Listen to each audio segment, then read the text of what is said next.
Hello mga sisi ko! Magandang araw sa inyong lahat.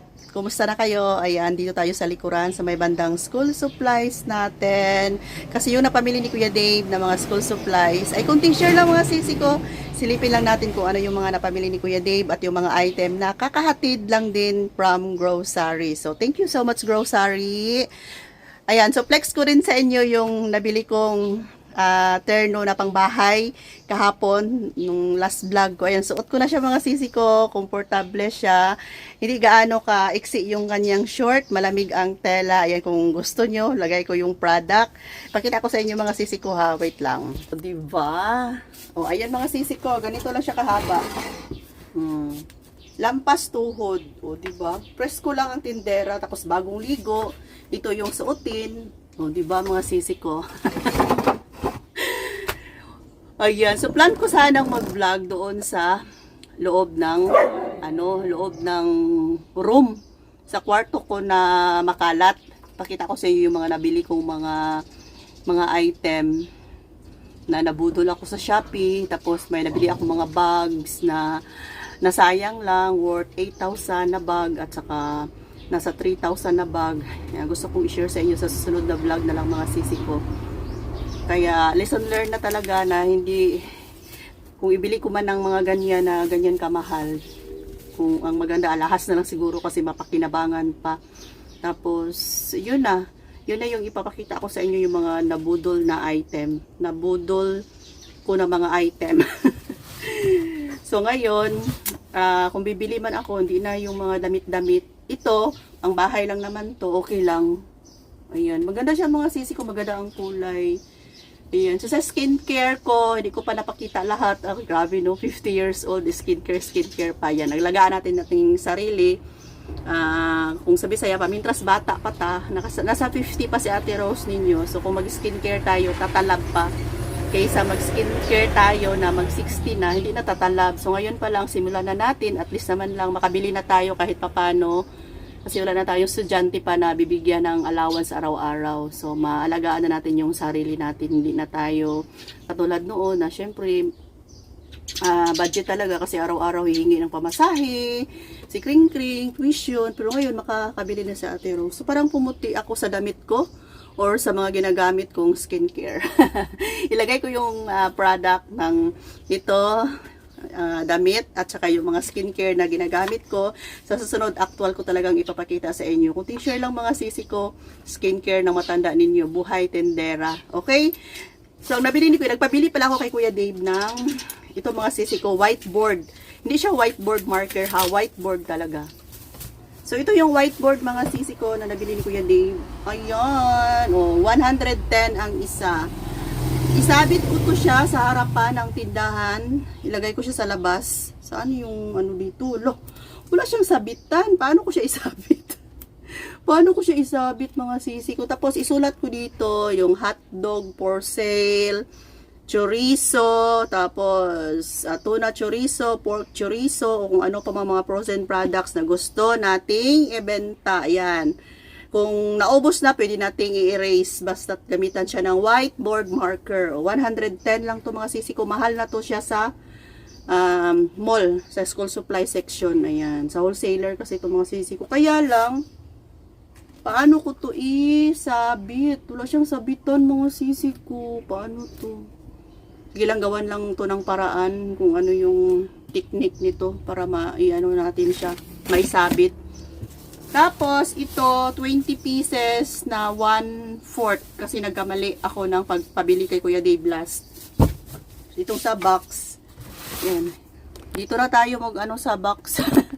Buti na lang mahaba yung ating short. Hindi kita yung ating legs. So, ganito na lang mga sisi ko para diretso nang makita yung item na bubuksan natin. Hindi yung mukha ko ang makikita nyo. Yan. O, diba? Wait lang.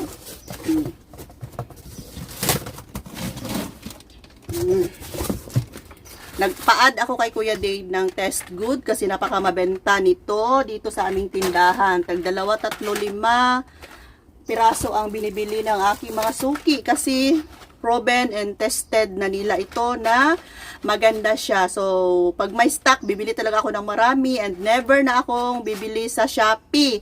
Kasi yung nabili ko sa Shopee before ay pangit yung ano niya, sulat. Tapos hindi siya ganito talaga yung ano niya, parang pirated lang yun ba. Hindi siya ganito talaga yung box. Test good lang ang pangalan, pero yung ano niya, laman pangit. And itong pinakamalaking safety pins, 2. Tapos blade na original. Ayan, mga original talaga to mga sisi ko. Matalas. Nail cutter na malaki, malaki talaga para ano, bongga. 1/8 na papel. Tapos ito intermediate na isang pad, nagpadagdag ako kay Kuya Dave.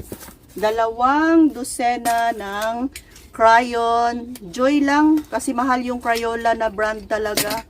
Napakamahal ng Crayola brand. So dito tayo sa affordable lang mga sisi ko. Double to, ni isa na ubos na, kaya 2 box or 2 dozen yung pinabili ko kay Kuya Dave. Ito pa yung isa.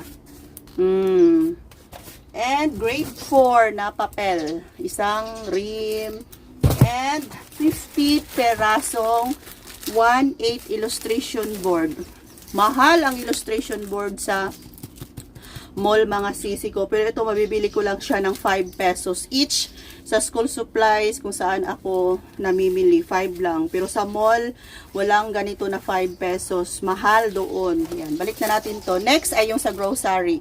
Ayan, meron pa pala mga sisi ko, 3 roll ng Manila paper. Ayan o. Tapos, dadalhin ko to doon sa bahay at doon ako mag-fold nito. Ipo-fold ko na siya ng ganito, same sa plastic cover. Tigsi 6 kasi, 6 pieces kada ano. Hiwalay-hiwalay ko na lang para pag may bibili, madali na lang ibigay ni Kuya Dave. Like nito, Manila paper. Ayan, naka-roll siya. Mahirap pag may bibili. Ipo-fold ko na lang din isa-isa. Tapos, dalhin ko dito. Doon ako gagawa sa terrace. Para ano doon, mahangin. And, itong sa grocery naman, kunting share, wag mo na kayong aalis.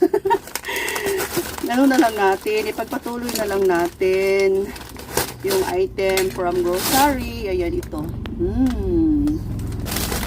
Siyempre, may mga +1 na shampoo at 6 na may +1 na Ariel. O, diba? Ito, Ariel to lahat. And, itong nasa box, binuksan ko na, chicheria. Ayan. Pillows, patata, at ito mga sisi ko, Pondador. Mas mura ang Pondador sa grocery kaysa supermarket. Parang 355 lang yata ito. Tapos mas mahal, mas pricey doon sa supermarket. Kaya sa grocery ako bumibili ng mga Pondador. 4 ito. Yan. 1, 2, 3, 4. Ayan. Importante walang basag. Tapos, itong sa ilalim, additional na to, mga biscuits pa rin mga sisi ko. Biscuits, tapos, kunting dilata lang, Pure Foods na may, na naka-promo. Tapos, itong Pure Foods sisig 5. And meron din tayong Pure Foods dito na, 6 pieces mga sisi. Diba? Oh. Meron din ganito sa grocery. Okay, so ito lang muna siguro mga sisi ko. Ayan, yung item natin ngayon. So, sa susunod na vlog, doon tayo sa loob ng, kung gusto nyong manood. Kung hindi naman, okay lang. Pero karamihan sa mga nanonood ay yung mga sisi ko. Yung pakita ko sa inyo, share ko sa inyo yung mga bagay-bagay doon sa loob ng bahay, yung mga nakabili ko, yung mga nakabili kong mga skincare ko, no. Yan, ipakita ko sa inyo. Ano lang din to mga sisi ko, update lang sa buhay tindera, buhay may sari-sari store. Okay, so thanks for watching. Ingat po tayo palagi mga sisi, lalong-lalo na sa panahon ngayon, maraming mga nabalita na may lalapit daw sa atin, tapos kausapin tayo, yung maano ka ba, ma-hypnotize, tapos kukunin yung mga mga alahas mo. So yun yung topic natin sa susunod. Don't talk to strangers na lang talaga. So bye for now, love you all.